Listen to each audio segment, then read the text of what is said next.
Ahoy everybody, and Happy New Year. It is January 3rd, 2019, and we're coming at you from sunny St. Thomas. And got the t-shirt on, got the sunscreen applied, and off to go to the beach and sip margaritas. No, of course not. This is a ship, we got work to do. This is my heavy weather / storm jib. I'll move it up close. Hopefully the autofocus will work here. And as you can see, what happened was these are the hanks on the luff of the sail, and the grommet just completely disintegrated. There was a grommet in here, and so the only thing that's holding the hank on is the bolt rope. But of course, what's going to eventually happen is this is going to tear. The tabling is going to tear, and it's going to keep pulling away. And we got another one here. Again, the same story. Now, of course, probably most people at this point would just ring up the local sailmaker, and there's nothing wrong with that solution, except, of course, sailmakers don't work for free. And, of course, if you're in a far-flung place that you're unfamiliar with, you may only find out how competent the sailmaker is until you get the sail back and after you've paid for the repairs. So I always like to try to do my own work wherever possible. So let's talk about how we can repair this sail ourselves, and let's get into that right now. So the first thing we got to do is make two little triangular patches, which are going to reinforce the luff and the tabling of the sail just inside of the bolt rope, around where we're going to put in the new grommets to hold the hanks. So just measuring out the patches now on some spare Dacron. The best way to get spare sailcloth is when you order your sails, ask the sailmaker to send you some offcuts from the cloth he used to make the sails out of. And that way you'll have some spare cloth, which is the same cloth which your sails are actually made out of.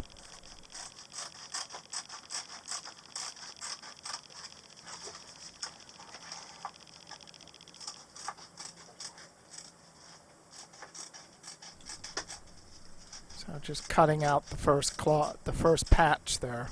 And then what I'll do is just lay down the patch again on the cloth and trace it. So then I'll get two patches which are exact copies of each other. And that's because, if you recall, we have two grommets we need to repair. So there's part of an old cutting board I'm using just as a workbench, basically. And so what I'm going to do now is I'm going to use a little bit of Gorilla Tape, and I'm going to tape the patches in place before I start sewing. Because one thing that can happen is when you start sewing is the patch can wander off its marks on you. So the tape helps to keep that in place and keep everything all lined up.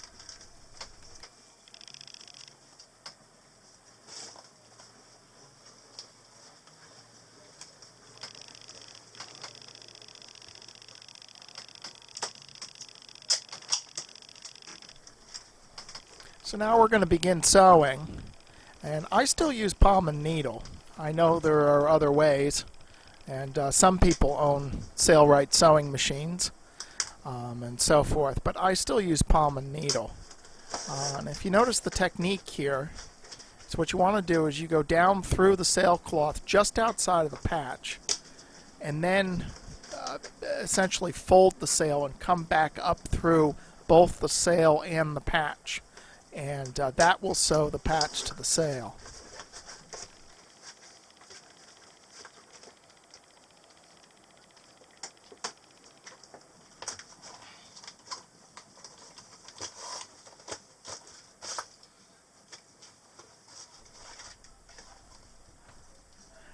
And so when we're all done, we have our little triangular patch, reinforcing patch in place.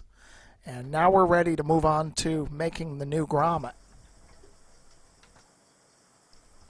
So we're not going to use a metal grommet. We're going to construct a rope grommet, which will essentially be a circle of 3-strand rope. And we're going to construct this from one strand of 3-strand rope, which is what I have in my hand. As you can see, I just unlaid one strand of a piece of 3-strand rope.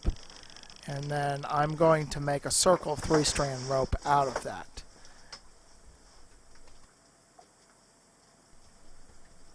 The book I'm referencing throughout here, which is sitting on my right there, is The Sailmaker's Apprentice by Emiliano Marino. And I will put the reference to the book at the end of the video, as I find it is an immensely useful book for doing sail repairs.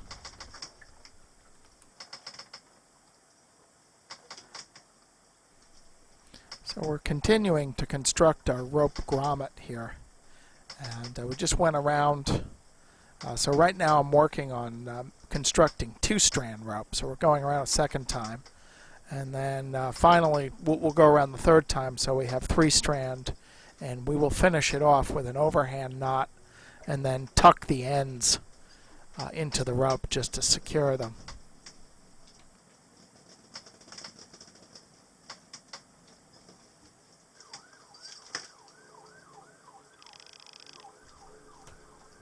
So I got my fid out, and I'm going to tuck the 2 ends into the rope with my fid. That's what I'm doing right now.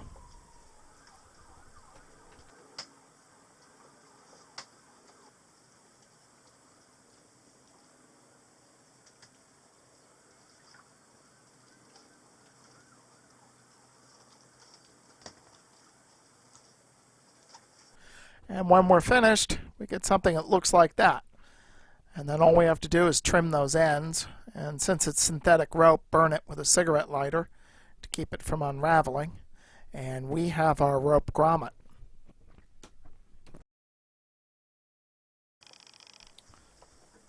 So now that we have our grommet constructed, we need to sew it into the sail, and we're going to create what's known as a worked eyelet. And so the first thing we'll do is cut off a length of whipping twine. And then we're going to pass the twine through the eye of the needle. And note that we're going to place the needle at the midway point of the length of thread, so that we're going to be pulling 2 strands of thread through on every stitch.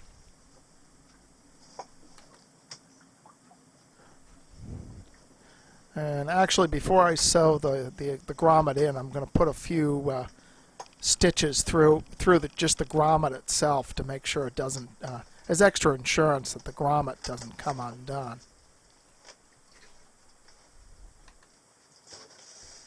So notice what we're doing here is we're passing the needle through the cloth on the outside of the grommet, wrapping it around the bottom of the grommet, and then coming up through the center, through the hole in the grommet. So that's not passing through anything, any cloth. And then wrap it over the top, and then pass the needle back down through the cloth again, in a slightly different spot, of course. And so what we're going to do is gradually wrap the entire grommet in whipping twine all the way around the grommet. And notice that as we work to the on the inside of the grommet, the side away from the luff of the sail, we're passing the needle and the thread through both the sailcloth and our triangular patch. So that's securing the grommet to the patch, which will help to distribute the pull of the hank on the grommet. And so when we're done, here's what it looks like. The grommet is completely sewn into the sail and also into the reinforcing patch. And there's what it looks like on the other side of the sail. Now, technically, if we're going to do this by the book, we would also put a bronze thimble on the inside of the rope grommet. But I don't have any thimbles, and plus I'd have to remove the hank to do that. So we'll just leave it as a cloth, as a soft grommet. And for any of the skeptics out there, I've repaired 2 other grommets in the same way previously, and they've gone through several gales already and have stood up fine. So I hope you enjoyed this video and find it informative. As of today, Tuesday, January 8th, 2019, making plans and preparations to begin heading west First to Culebra, which is Puerto Rico. That's a short hop. And then a direct passage to Key West, Florida. And I've never been to the Florida Keys, so this will be new, different, and exciting. Now, some of you might be thinking, what, heading west? Aren't you doing this? Aren't you doing this voyage completely in reverse? Because most people, you go to Florida first, and then to the Bahamas, and then to the Caribbean. Well, it is probably true that that is the way most of the people would do this trip. It's the so-called thorny path, as I understand it, going from Florida to the Bahamas and working your way down to the Caribbean. I would contend that's not a good way to do it, especially if you're in an engineless boat like this boat, or a cruising boat that does not go to windward very well. Because once you get down to the Bahamas and then on to the Caribbean, you're almost guaranteed to have winds forward of the beam, and you're also probably going to be fighting contrary current on top of it. So unless you have a big boat with a big diesel engine, I would say that is not a good way to do it at all. If you want to understand more of my reasoning behind this, go check out my latest entry in the Captain's Log on my website. And the log entry is titled Fair Winds and Following Seas, where I attempt to explain all this in much more detail. Until then, fair winds and following seas, and we'll talk to you all again later. Bye-bye.